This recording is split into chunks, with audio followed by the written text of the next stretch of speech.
Who told anybody that we want him to practice how it's going to be painful during labor through these Braxton hits? That's what it's called. I mean, leave us alone. I mean, pregnancy can be hard enough already as it is. And then, on top of that, closer towards your labor, you're getting these practice contractions. I didn't ask to practice. I just wanted get pregnant, get the pine, and push baby out. No long thing, get pregnant, feel the pain, go to the hospital, feel the pain, go to the hospital, feel the pain, and they say, sorry, you gotta go home, you're not in labor, bye. No, that's nonsense. Hi guys, and welcome back to my channel. My name is Sylvia, and this is series 2, or even episode 2 should I say, in Sex and Slay with AsAmIMUA, which is moi. Okay, and today, well, first and foremost, thank you so much for the reception of my first episode. I literally uploaded it yesterday, I think, or the day before, and it's getting very good positive responses, and so I'm very happy about that. If you haven't seen it, I'm going to put a link in somewhere here so that you can go and have a look at it. Don't forget, guys, to like, comment, and subscribe. Okay, these are the 3 things that you gotta do. It's all free. It doesn't hurt your bank account, but it gives you entertainment, okay? And you'll learn about yourself in this series, okay? As I said in my last episode, I have another YouTube channel called Sex Talk with Sylvs, where I talk about the things that I'm going to talk about on this channel, minus the makeup slayage. There will be no slayage of makeups on that channel. Last time I spoke about male and female anatomy, I spoke about orgasms, I spoke about different sexual activities and stuff like that, and I thought the natural flow of doing things would then to obviously talk about how me and you came about.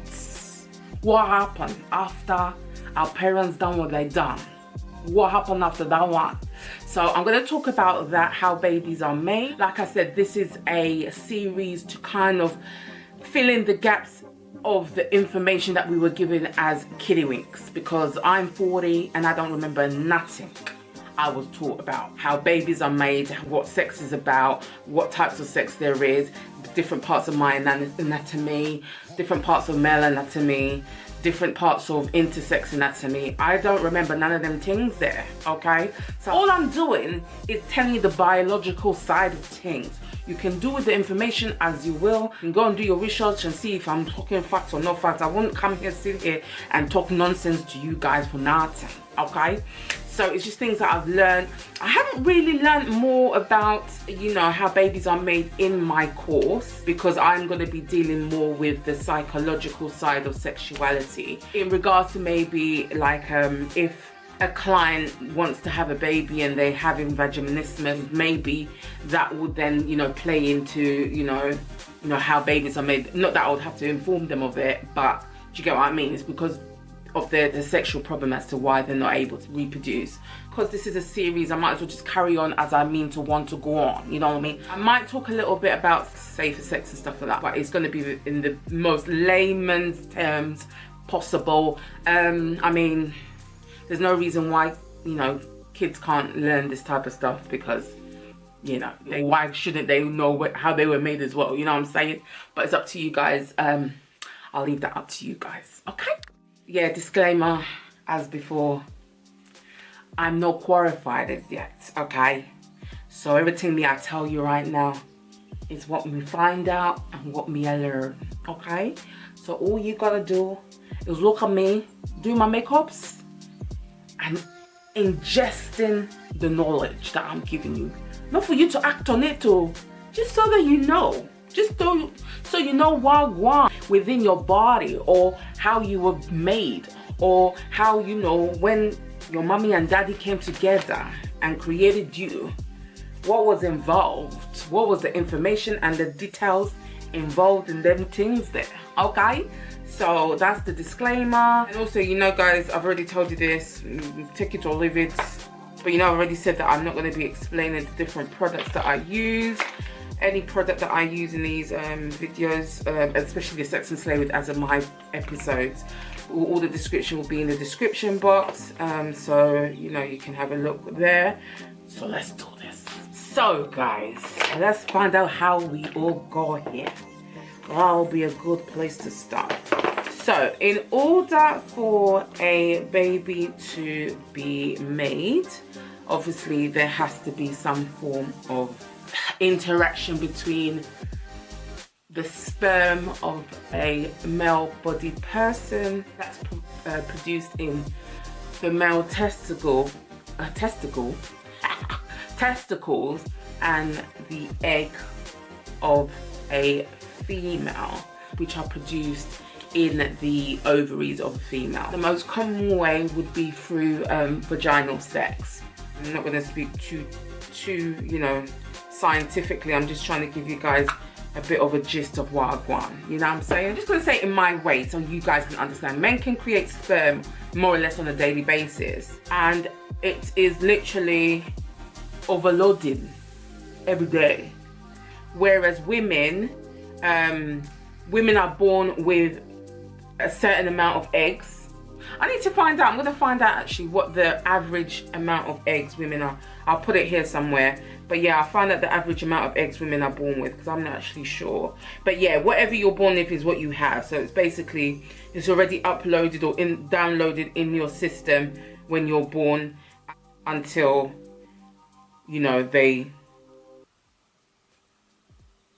don't say die, that sounds quite morbid, but yeah. When a man ejaculates, like, so many little sperms come out of their urethra, and there's roughly about, let's say, between millions, literally millions of sperm come out when a male ejaculates, and that same amount of sperm can be reproduced the next day if they ejaculate again. That is what is just, it's amazing. It's absolutely amazing. But yeah, that is it. So let's talk about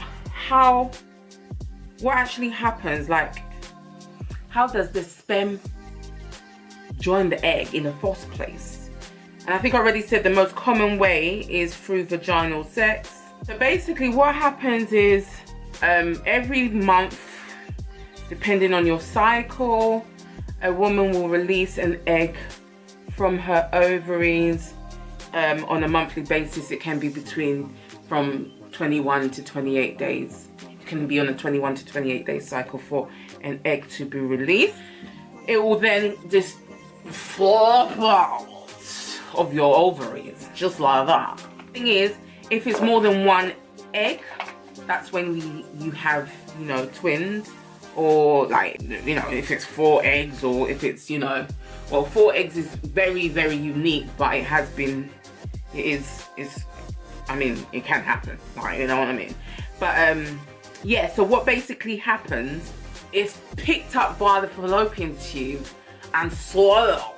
It's just swallowed into the fallopian tube, and it's just lying in wait. It's lying in wait. And if there is sperm present, yeah, it's been working its way through the woman's body.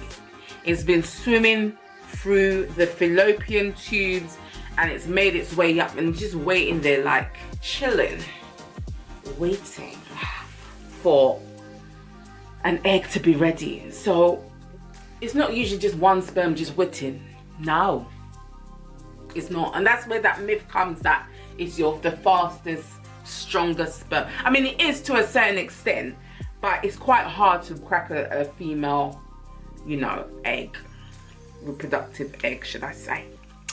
And so the one that is persistent, that sperm that is persistent and being like, I'm gonna get into you to die, that's the one that gets it. That's the one that gets pushed in, and the fertilization of the egg occurs, and that's when the cell divisions occur. Like, guys, can you imagine that we all started off as a dot? Let me just put it that way. I think then the actual term would be like a zygote, like, yeah, zygote. I think I'll put description here or there. But the long and short of it is how we become who we are going to be from that little dot to who we flourish to be as a 1 day or 1 minute old baby. It's quite a complex system, and it has a lot of different components to it. So once that is successful, it cleaves onto the female uterus, and as a result, the reproductive process really commences. You know what I mean? The fetus developing, basically, is the long and short of what I tried to tell you guys. Unfortunately, there are different things that can occur which doesn't actually result in a successful pregnancy, and that's when maybe the egg doesn't make its way to the uterus. The egg actually cleaves onto or in the fallopian tube, and that's how ectopic pregnancies can occur, and that's really dangerous. Unfortunately, it results in a unsuccessful pregnancy. Unfortunately, like, miscarriage is something that a lot of women do experience or have experienced, and it's of no fault of their own. It's just something that biologically happens within the fertilization process. Let me just add in here that there are different ways of having a baby. You can have artificial insemination, where a professional body would actually inject semen into the cervix or the uterus. But I don't know why I've automatically thought of a turkey baster, and I don't know if anyone tried to artificially inseminate, but I'm trying to think, was turkey basters associated more with actually trying to terminate a pregnancy, or yeah, I don't know why turkey basters come into my head, let me not lie to you. So then once the sperm is inserted into the uterus or the cervix, it has to do the same thing, travel up the fallopian tubes, wait there and see what I go on with the eggs then, you know what I'm saying? And then the same process will start to occur, basically. There's also such things as IVF, which is in vitro fertilization, where the fertilization stage actually takes place outside of the body, where a professional doctor will merge the sperm and the egg together outside of the female body, and then obviously surgically insert the fertilized egg into the uterus. Don't quote me on this because I don't know if it's a scientific thing or it's more common or not, but it seems like within IVF you're more likely to have multiple pregnancy. So that's where you usually get your twins or your quadruplets or your triplets and them things there. Don't quote me, it's just something I've noticed. It could be right, could be wrong. I might put in some sort of, I don't know, fact here somewhere what I find, but yeah, it seems that way. So yeah, that's basically the different ways, you know, the reproductive process starts, you know. So obviously, well not obviously, but over the following 9 months, that little zygote that it was at first develops into a fetus, then develops organs and, you know, bodily functions, until after 9 months, which is the common amount of time. Some babies can be born earlier, some babies can be overdoing them things there, but they're born. And like I said, because of the complexities of it, that's why, you know, some, you know, pregnancies are not successful. It comes with its own risk to the person carrying the child as well. But what I'm going to quickly do is just talk about the different stages of pregnancy. Yeah, because I am. Okay. Pregnancies usually last for up to 40 weeks. That 40 weeks is equated from the last time the female body person actually had their periods. And that's why sometimes when you think you're pregnant and you go to the doctors, they ask you when your last period was.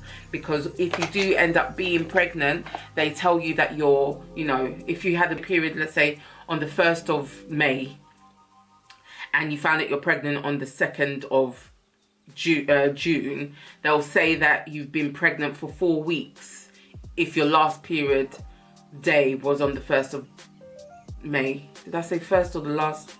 No, they asked when the last day of your period was. Ugh. Guys, I'm going to write it somewhere here, but you get my gist. It's always from your last period, and that can always be a bit shaky. They don't always get it correct, but like I said, you can have your child, if you can be, you know, wrongly diagnosed as being pregnant, like 4 weeks pregnant when you might be 3.5 weeks pregnant. It doesn't really make a difference. You'll just know that in 40 weeks time, be expectant of a baby, okay? So that's basically it really. It's common for a pregnancy to actually go into labor from up to 38 weeks and a half, 38 weeks or upwards. Anything I think below 36 weeks, don't quote me on it, but I will put the facts in, is a premature labor from what I know, and the baby could actually come out with different issues if it doesn't go through the full developmental stages throughout the 40 weeks of gestation. And gestation, oh, I can't say the word, that's why I was preventing myself from saying it, let me not lie. But gestation is another word for the reproductive process. Okay, we got there and there. Okay, but within the body of a female person who's carrying a baby, so many things are going on. You get the mood swings, you get the high blood pressure, you can get pains, you can get aches, you can get fatigued, you can get cravings, you can get a lot of things can be going on for that person that's carrying that baby in those months. So yeah, you've got the 3 trimesters, they're called trimesters.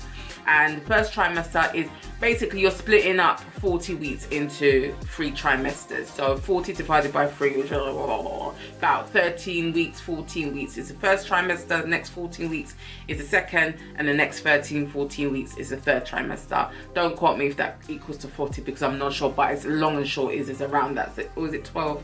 It's around that.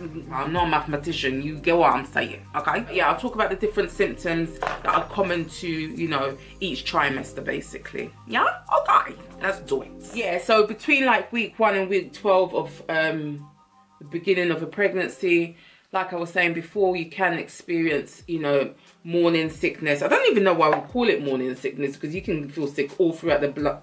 I was going to swear for a minute, or the bloody day, should I say. I was going to say something else, but you can feel like, you know, nauseous throughout the whole of the day. But yeah, that's where you'll most likely be vomiting, and you know, everything just wants to come back up basically. Sometimes you actually lose your appetite as well. That's another symptom of having morning sickness. You just don't want to eat anything, but yet, you know, the vomit just wants to come, you know what I mean? So yeah, that is a common symptom, should I say. Another symptom that is likely throughout the first trimester is feeling very sensitive to certain smells. I was, you know, very disgusted by my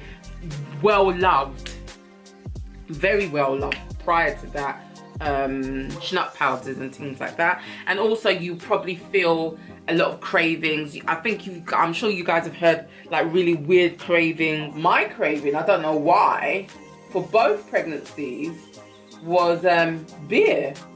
And I don't even like beer. It's not something it's not the first alcohol. I don't really drink alcohol too tough, but if I was to, it's really not even on my top 10 list of things that I would buy or I would want to, do you know what I mean? So yeah, it was beer for me, being very tired, extremely like just fatigued in everything that you're doing. Everything just feels like a chore, man.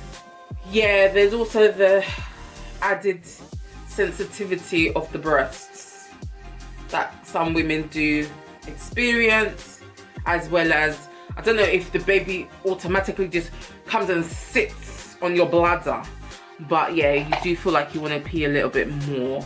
That can be throughout the pregnancy though, to be fair, but yeah, that's one of the main common signs for first trimester. In the second trimester is usually when you are able to actually find out what sex of the baby you're having, or what sex your baby will be, by obviously going for a scan. You tend to put on more weight in this period, Also, you will tend to get a lot, oh my gosh, yeah, I remember this now. You get a lot of, what do you call it? Let me get a bit closer so you can see what me I do. A lot of heartburn, I remember, in this stage as well. All your sinuses get blocked up and them things there. Back pain. You can feel dizzy. What else? This is all the hormones that the baby is, you know, consuming in your body that, you know, usually if you weren't pregnant, you'd be utilizing for yourself. You know what I mean? So yeah, there's a lot of things going on. You know, and like I said, it's different for every person. So I don't want to, you know, say too much. I don't want to say too much about it, but yeah, that's the long and short of it. Yeah, that's the long and short of it. Yeah, at this stage, I do remember that I was getting like a whole load of beauty spots here.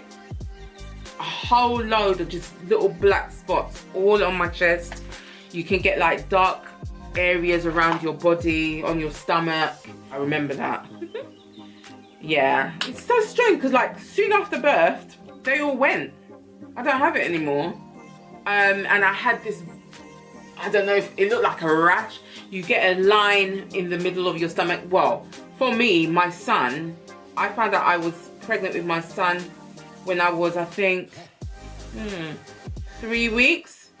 And what made me even go think, Sylvia, your stomach is looking different, is I already got that line, that pregnancy line. And I thought, nah, because with my daughter, I'm sure it was like in the, like, I don't know, 4th or 5th month that I noticed it. Maybe I had it earlier, but I just didn't notice with my daughter. Who knows? Do you know what I mean? So, yeah. So that is what made me go to a like sexual health clinic to find out why I'm gone, because that just didn't look normal. You know what I'm saying? Again, once I had the baby, that line went, and that's common for most pregnancies as well. It won't stay there unless you're pregnant again.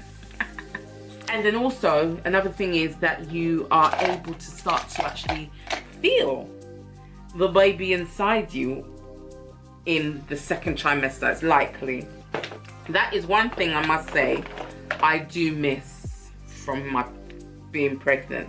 Because for me it was comfortable, it was fine. For some other people it's actually quite discomfort. It's not comfortable for the baby to be moving. It just doesn't feel nice. But for me, it was lovely. It was actually really, really nice for both of my pregnancies, to be fair. Your 3rd trimester starts from roughly 26, 27 weeks. And this is when baby says, yes, I'm ready to grow. I'm ready to be myself. So this is where the baby takes on a rapid growth spurt, I should just say, because of the fact that the uterus also has to kind of, what's the word, accompany this growing fetus. It also then has to expand, and that's where the discomfort for the carrier can occur. And just having this big thing in the front of you can cause so much pain, like in terms of back pain. You might feel breathless, tired, just want to get it over and done with, like, you know, a lot more heartburn, just, you know, just tiredness. Just want to get this thing out of you, really. I'm not even gonna lie to you. It does get a bit tedious at times, especially when you might have lost a bit of sleep. You can't sleep as well as you used to because baby's moving.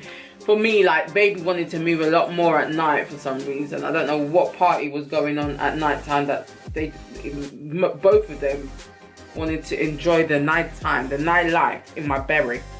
I can't lie to you. So a lot more nausea. Sometimes it won't actually be, you know, necessarily morning sickness, but you just feel just knackered, just very knackered.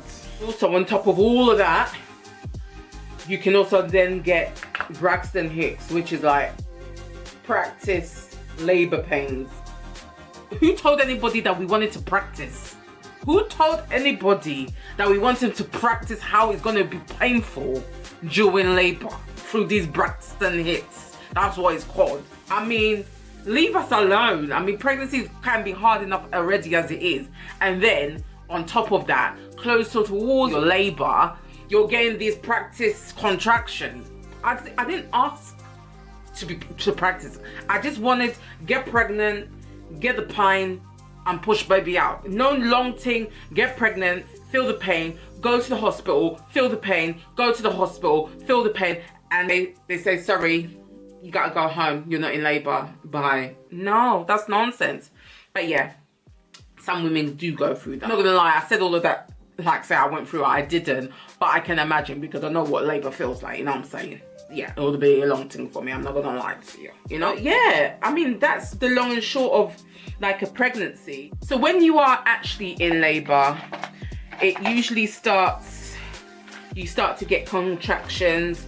So it could be every 10 minutes and every 5 minutes and every 1 minute and things of that nature. And you know when you're in labor. Nobody's gotta tell you nothing. Nobody better not tell you nothing. More like it, you know what I'm saying?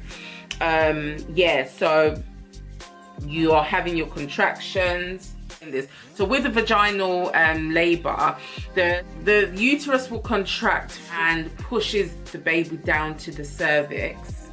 And then down the vaginal canal, and then down to the vaginal opening, and then finally the baby can be yanked out. I mean, depending on, you know, how the pregnancy goes, it can, you know, I've known people to be in labor. Well, me personally, I was in labor for my daughter. I went in on the Thursday and I didn't have her till Saturday. And with my son, I went in on the Friday and I had him on the Saturday morning, Saturday afternoon. So each labor is different. And, you know, with my labors, my daughter's one was a little bit more easy. I was 10 centimeters dilated, that's the cervix, but the cervix then has to stretch for then the big head of the babies to be pushed out. These are for women. Let me not talk too much about that bit. Yeah, it was a vaginal labor. Well, it was an episiotomy, so they had to cut me a little bit. Sorry for the gruesome. If it's too much detail for you guys, but it is what it is. That's why I had to go through. Take it or leave it.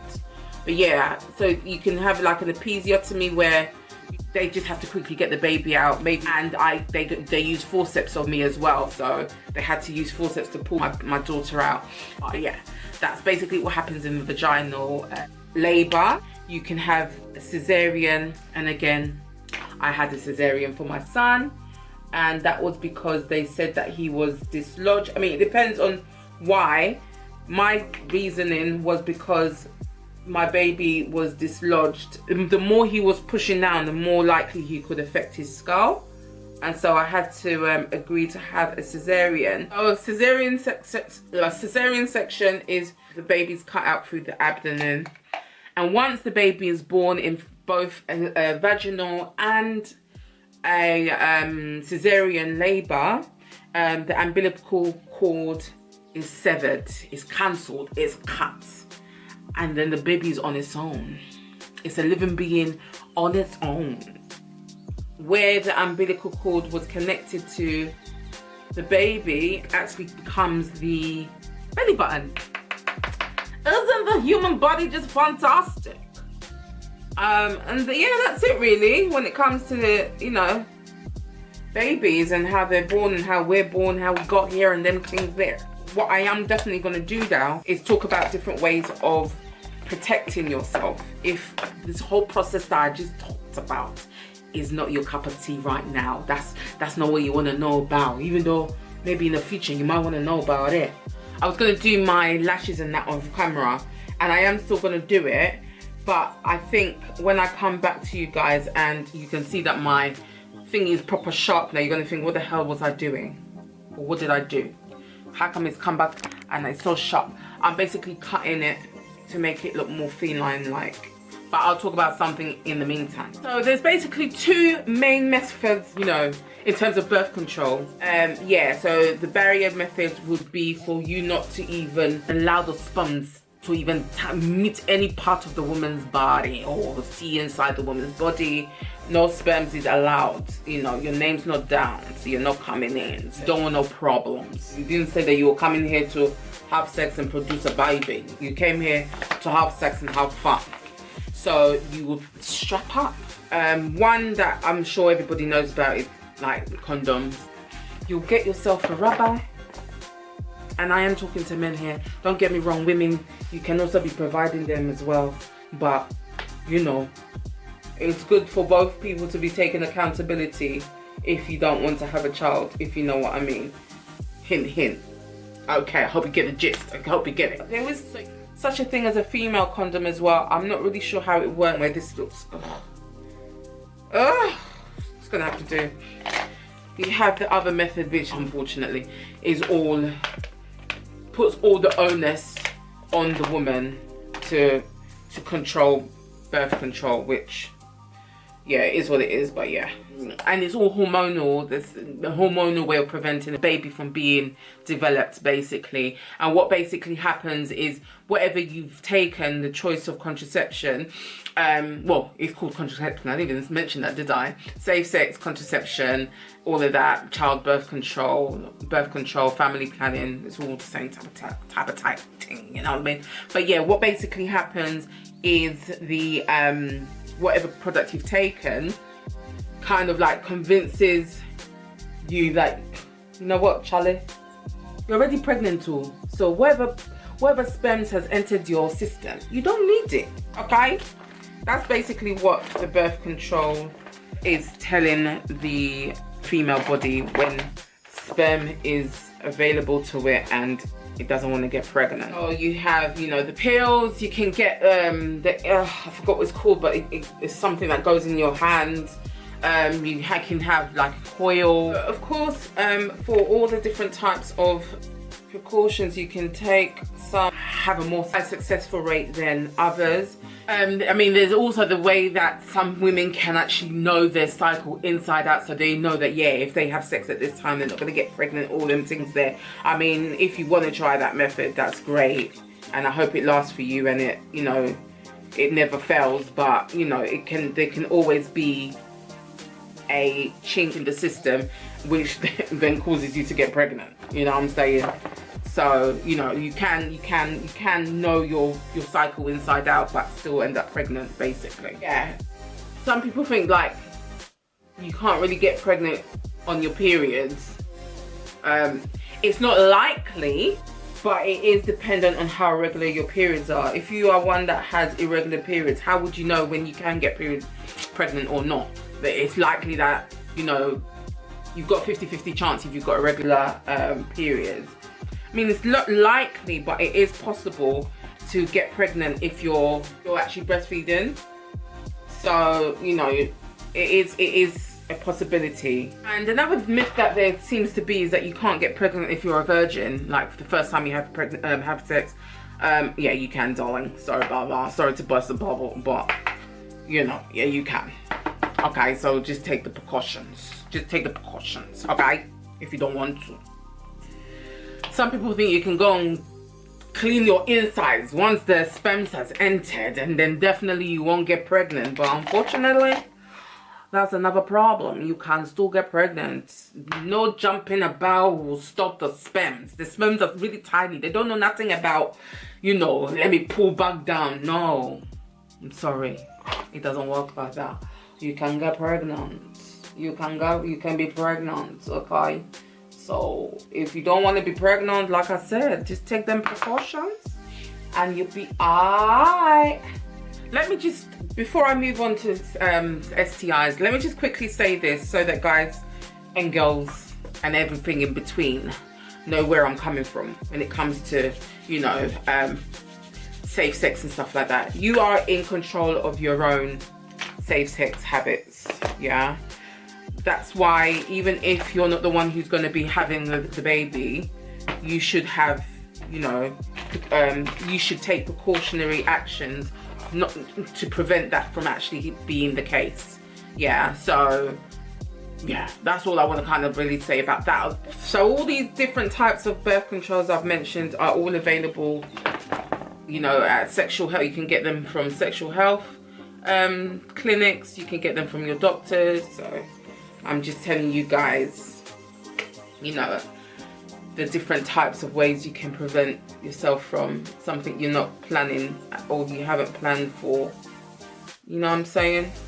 But the most effective way is wear a condom, because that also prevents you from actually getting any form of sexually transmitted diseases, or sexually transmitted infections is what it's now called, because they realized calling it sexually transmitted disease made it seem like it's something that you can never ever get rid of. They realized that, you know, they were bacterial illnesses that can actually be cleared by antibiotics and things of that nature, so it wasn't a virus, and that's why they changed the name, because it was all to do with scaremongering as well. It really was. Most of the sexually transmitted infections that are around are actually preventable through the safe sex methods that I've just mentioned, specifically the condom. What I'm going to do now is talk about some of the sexually transmitted infections that you can actually get through having sexual intercourse. The talking doesn't want to come today properly. I wasn't sure if I should just talk about sexually transmitted diseases. I'm not going to lie, because I feel like I'm not qualified to, and I don't want to say too much. I don't want to scare anybody. Like I said, it's not about scaring anybody. It's just about letting you guys know what is available to you if you do feel any of these symptoms. Let me just put it that way. Yeah, you know, I'm just telling you what's out there, and I'm also telling you because I feel like these are the things that we weren't taught when we were younger. If we were, it was said in the most scaremongering way. Okay, so alright, that's all I want to say. It's not about scaring. Yeah, we're all about sex positivity over here, okay, darlings? Okay. So, gonorrhea is a bacterial infection which can be cured by just taking tablets. I'm just going to say that like that. I'm not going to tell you what tablets and all that stuff. That's what I'm not here for all of that stuff.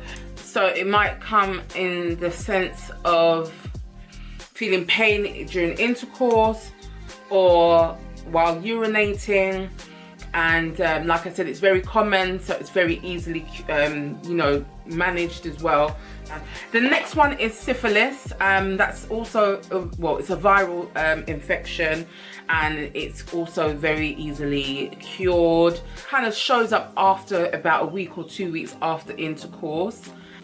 Like gonorrhea, sorry I didn't mention this for gonorrhea, it can actually show itself as a discharge, soreness, it could come up as some sort of a non-itchy type of rash, so you've got to be really wary, and this all will be around your genital area, so maybe I forgot to say that as well. You know, it's about, you know, making sure you look out for these types of things, you know what I'm saying? So like with the discharge and stuff like that, because with syphilis, like, you might not even get a rash, do you know what I mean? But if you know who, you know, your partners have been, and you're keeping you know, an eye on your health and stuff like that, you should be able to notice if you have any type of irregular discharging at all, do you know what I mean?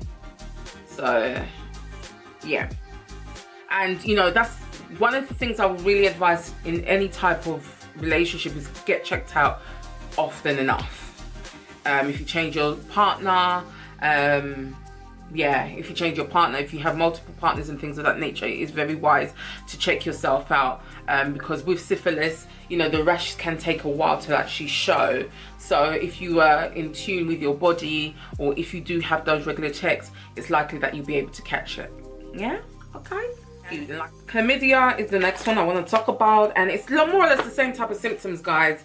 Pain through pain through sex, and pain when urinating. What else is there? Also discharge, and it's also, you got to be careful, especially with cisgendered females. You need to be careful because it can be asymptomatic, and so it is very wise to get checked out, basically, just in case you are a carrier and you don't know. Do get checked out regularly, okay? With herpes, you can get the oral and genital type. The oral is obviously when it's around your mouth, and then there's genital when it's around your genitals. But the thing is, they can interchange, so you could actually receive herpes of the genitals around the mouth, and vice versa. You can have genital warts through oral sex or things of that nature, or even through kissing. So like I was saying to you, it can also transfer through just a touching of skin.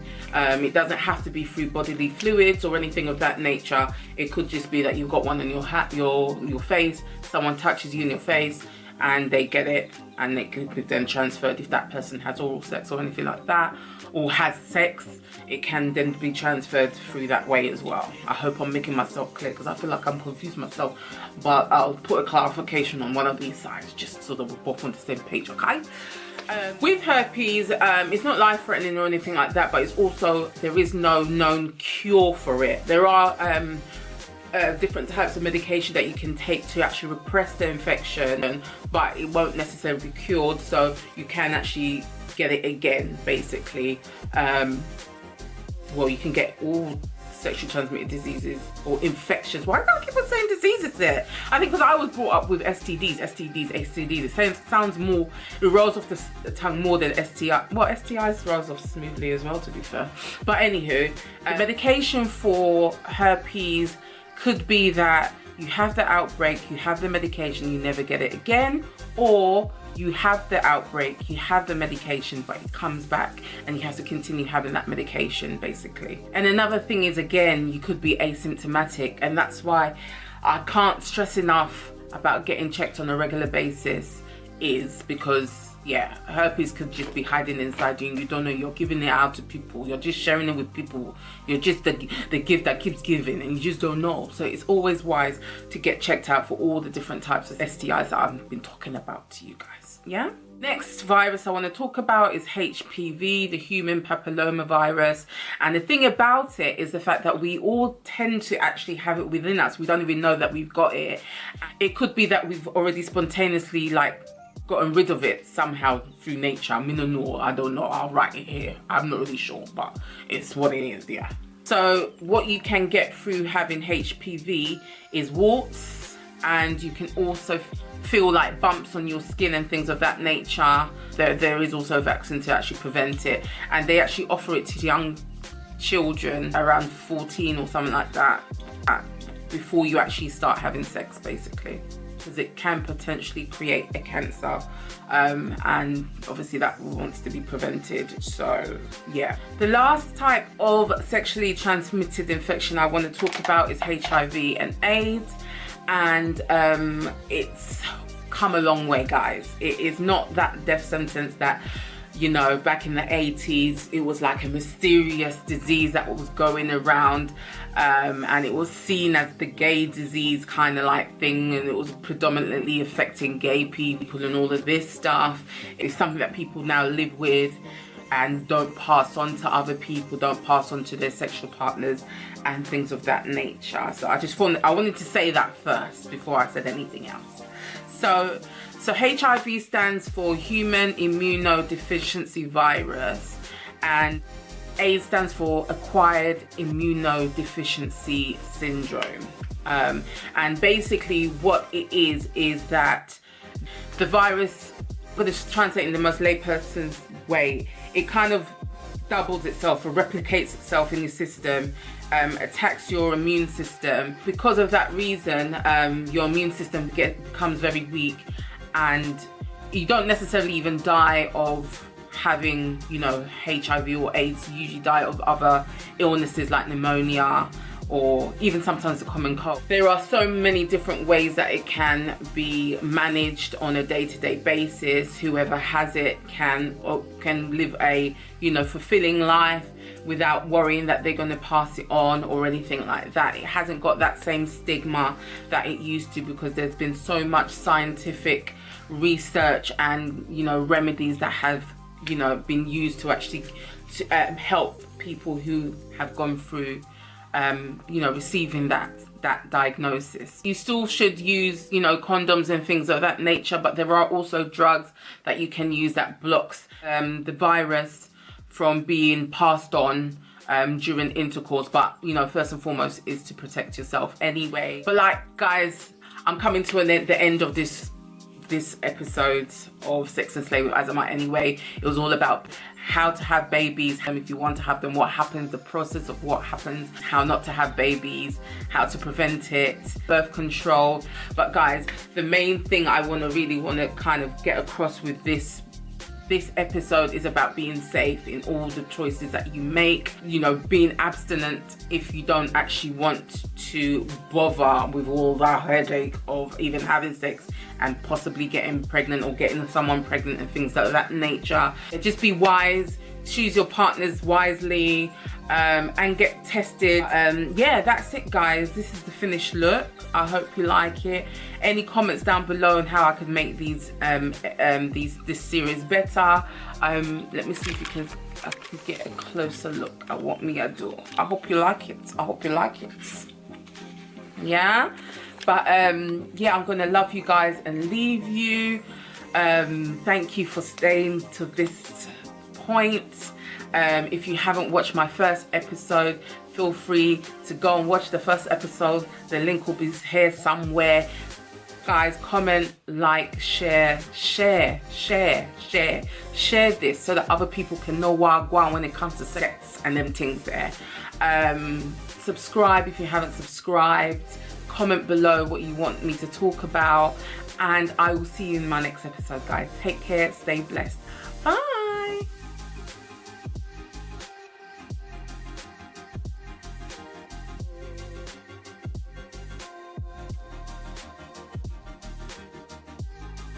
I've literally got 9% left. But guys, if you liked what I just presented to you, don't forget to like, don't forget to comment, don't forget to subscribe, don't forget to share. I'm doing these programs or episodes for us to be educated on the things that we should have been taught about when it comes to sex, in small little nuggets of information for us to just digest and understand. Okay, this is how I was born. Okay, this is how or what the symptoms that I might be having could mean. Let me go and check myself out. Let me go and make sure everything all right. You know what I'm saying? So guys, like, comment, share, subscribe. I will be coming with another episode. I don't know what it's going to be about. Comment below if you want me to, I can't even talk properly because I've got 8% on my battery and I'm trying to get in everything I want to say. But I think I'm just talking too much. I just think I should just put the camera down, and you've heard what I've got to say. Just like and comment and subscribe and share. More than anything, share. I want you guys to share this one. Usually I don't ask to share, but you gotta share this one, please, please. Okay, take care guys, stay blessed, bye.